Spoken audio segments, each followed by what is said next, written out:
அதுக்கப்புறம் எங்க கேஸ் முடிச்சு நாங்களே மறந்துட்டோம். தீர்ப்புக்கு வெயிட் பண்றோம். 1 வருஷத்துக்கு மேல இருக்கு. திடீர்னு பாத்தீங்கன்னா நான் போய் லெட்டர் கொடுத்துட்டேனா முதலமைச்சர்னு, கவர்னர் ஆளே இல்ல, வெளில போயிட்டாரு. அதுக்கப்புறம் என்ன பண்ணோம், அதுக்குள்ள தீர்ப்பு வருது, சீக்கிரமா வருது, 4 ஆண்டு சிறை தண்டனை அப்படின்னு வருது. நான் அதுக்கெல்லாம் பயப்படல, நான் அதுக்கு பயப்படல. என்னோட கவனம் பூரா என்ன இருந்தது, கவர்மெண்ட கலைக்க விட்டுற கூடாது, நம்ம கவர்மெண்ட உட்கார வச்சுட்டு போகணும், அந்த பொறுப்பு அதிகமாயிடுச்சு எனக்கு. அதனால என்ன பண்ண, தீர்ப்பு வந்தது, 1 வாரம் டைம் கொடுக்க சொல்லு, எனக்கு இங்க வேலையெல்லாம் இருக்கு, முடிச்சுட்டு வரணும்னு. அங்க டெல்லியில உள்ள ஜட்ஜி என்ன சொல்லிட்டாரு, கொடுக்க முடியாது, நாளைக்கு சாயந்தரம் 6 மணிக்கு பெங்களூர் ஜெயிலுக்கு போய் ஆகணும் அப்படின்னு சொல்லிட்டாரு. உடனே என்ன பண்றேன், உடனே எம்எல்ஏக்களை கூட்டி உட்கார வச்சு நான் பேச வேண்டியதெல்லாம் சொல்லி, இப்ப இருக்கிறார் இல்லையா, இவரை முதலமைச்சரா தேர்ந்தெடுத்தோம்.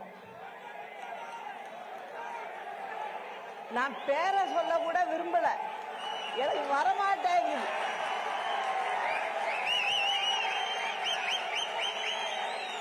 நல்லவங்கன்னா சொல்லுவேன்,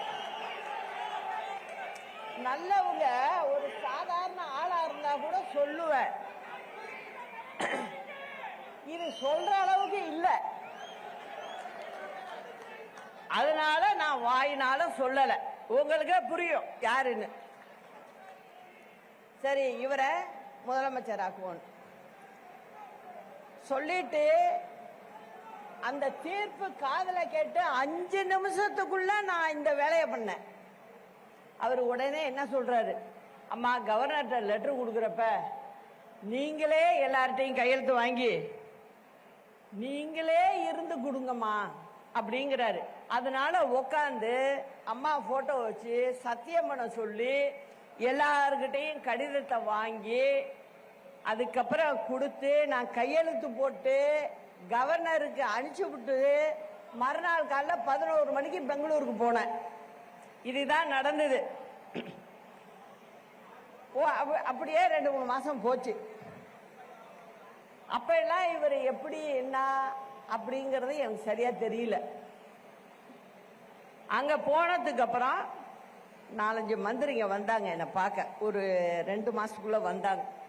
வந்து எல்லாரும் பார்த்துட்டு பேசிட்டு இருந்துட்டு, அம்மா நீங்க சென்னை ஜெயிலுக்கே நம்ம மாத்திக்கலாம், நீங்க ஏன் பெங்களூர்ல இருக்கணும் அப்படின்னு கேட்டாங்க. அல்ல செங்கோட்டையன் ரொம்ப கேட்டார் அதை. அம்மா இங்க மாத்திக்குவோம், நம்ம செக்ரட்டரி ஹோம் செக்ரட்டரி லெட்டர் கொடுத்து பெங்களூர் ஹோம் செக்ரட்டரிக்கு கொடுத்தா போறோம், நம்மளுக்கு இங்க டிரான்ஸ்பர் கொடுத்துருவாங்க, அதனால நீங்க நம்ம ஊர் ஜெயிலுக்கு வந்துடலாம். நான் ஏதோ தெய்வாதீனமா எனக்கு கடவுளே சொன்னிச்சு போல இருக்கு, இல்லைன்னா நான் இன்னைக்கு பேசிக்கிட்டு இருப்பேனாங்கிறதே கஷ்டம்.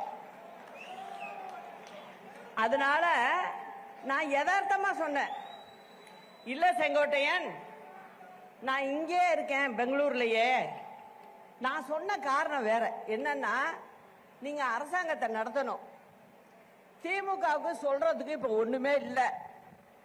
இப்ப நான் அங்க வந்தேன்னா நீங்க ஆட்சி பண்ற இடத்துல உள்ள ஜெயில நான் இருக்கும்போது அவங்க என்ன சொல்லுவாங்க, சசிகலாவுக்கு இன்னைக்கு சாப்பாடு கேரியர்ல போடுச்சும்பா.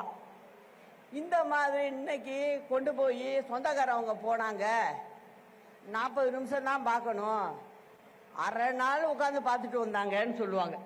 இதெல்லாம் நமக்கு தேவையா? வேண்டாம். நீங்க ஆக்கப்பூர்வமான வேலையை பாருங்க. மக்கள் வாக்களிச்சிருக்காங்க, நம்ம வேலையை பார்க்கணும். அதனால வேணாம், நான் இங்கே இருந்துட்டு வந்துடுறேன் அப்படின்னு சொல்லி வேண்டான்னு சொல்லிட்டேன்.